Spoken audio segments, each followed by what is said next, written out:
And இப்போ என்ன பண்ண போகிறேன்னா, இப்போ இங்கே ஒரு வியூ 10 ரெக்கார்ட்ஸ்னு போட்டுக்கிறேன். அண்ட் இது கீழே நான் என்ன பண்ணிக்கிறேன், ஒரு இன்சர்ட் டேட்டா ஆப்ஜெக்ட்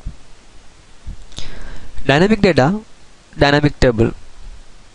அண்ட் இப்போ என்னோட கரண்ட் பேஜில் இருக்கிறது கஸ்டமர் அண்டர்ஸ்கோர் வியூ.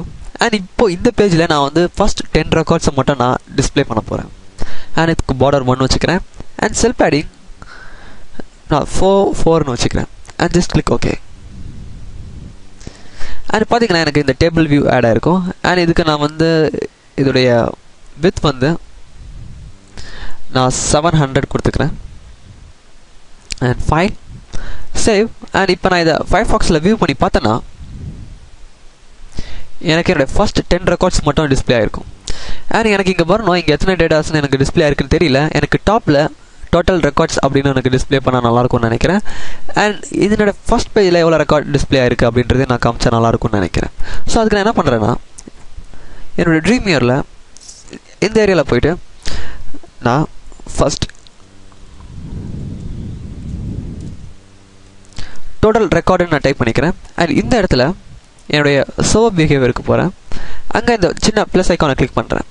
அண்ட் இந்த இடத்துல பார்த்தீங்கன்னா நம்மளுக்கு ரெக்கார்ட் டிஸ்பிளே ரெக்கார்ட் கவுண்ட்டுன்னு ஒரு ஏரியா இருக்குது. ஜஸ்ட் என்னுடைய ட்ரீம் வேறு நான் கொஞ்சம் சைடில் எடுத்துகிட்டு வந்துடுறேன்.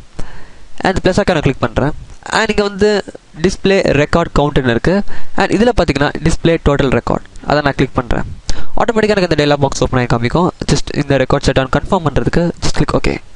அண்ட் இங்கே பார்த்தீங்கன்னா இங்கே நமக்கு ஒரு கோட் நமக்கு ஜெனரேட் ஆகிருக்கு.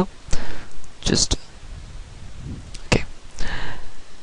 அண்ட் இப்போ நான் என்னோடய ஃபைலை சேவ் பண்ணிவிட்டு என்னுடைய ஃபயர்ஃபாக்ஸை நான் ரீஃப்ரெஷ் பண்ணுறேன்.